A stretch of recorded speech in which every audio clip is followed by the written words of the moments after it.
अस्सलामुअलैकुम रहमतुल्लाहि वबरकातुहू। बच्चों, आज हम पढ़ेंगे विषय मराठी पाठ क्रमांक 14 पाऊस पाणी।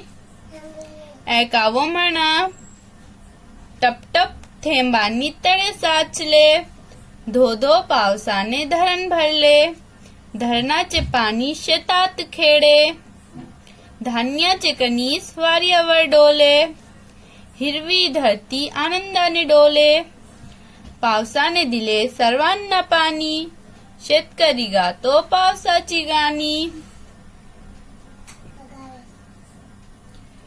टप टप थेंबांनी तळे साचले।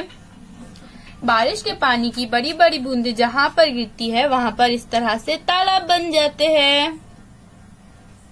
धो धो पावसाने धरण भरले। धो धो यानी जोर जोर से, पावसाने यानी बारिश ने, धरण यानी बारिश के पानी को महफूज करने के लिए बांध बनाया जाता है, उसे धरण कहते हैं। ये धरण है।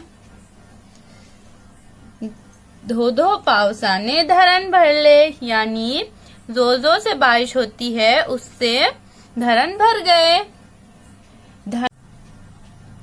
धरणाचे पानी शेतात खेड़े यानी बांध का पानी जब भर जाता है तो उसे खेतों में छोड़ दिया जाता है और वो पानी खेतों में खेलता है, यानी वो फसलों को बढ़ने में मदद करता है।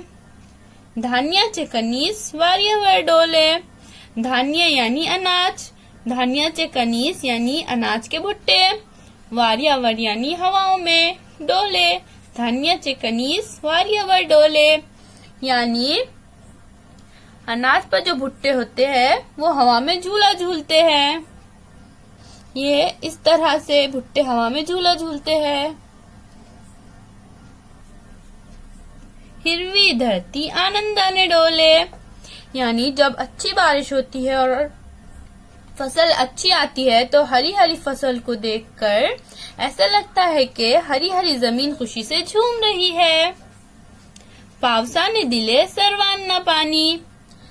बारिश ने इंसान चरिंद परिंद सबको पानी दिया। शेतकरी गातो पावसाची गाणी। बारिश के पानी से फसल अच्छी उगने की वजह से शेतकरी खुशी खुशी बारिश के गीत गाता है।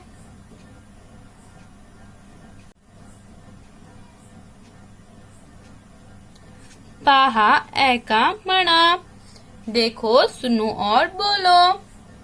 यहाँ पर हमें नीचे कुछ तस्वीर दिए गए हैं, हमें उन तस्वीर को देखना है और उनके नाम पढ़ना है।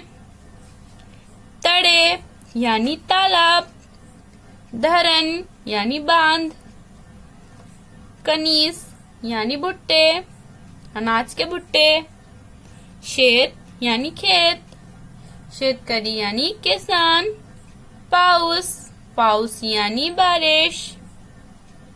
ठीक है बच्चों, अल्लाह हाफिज।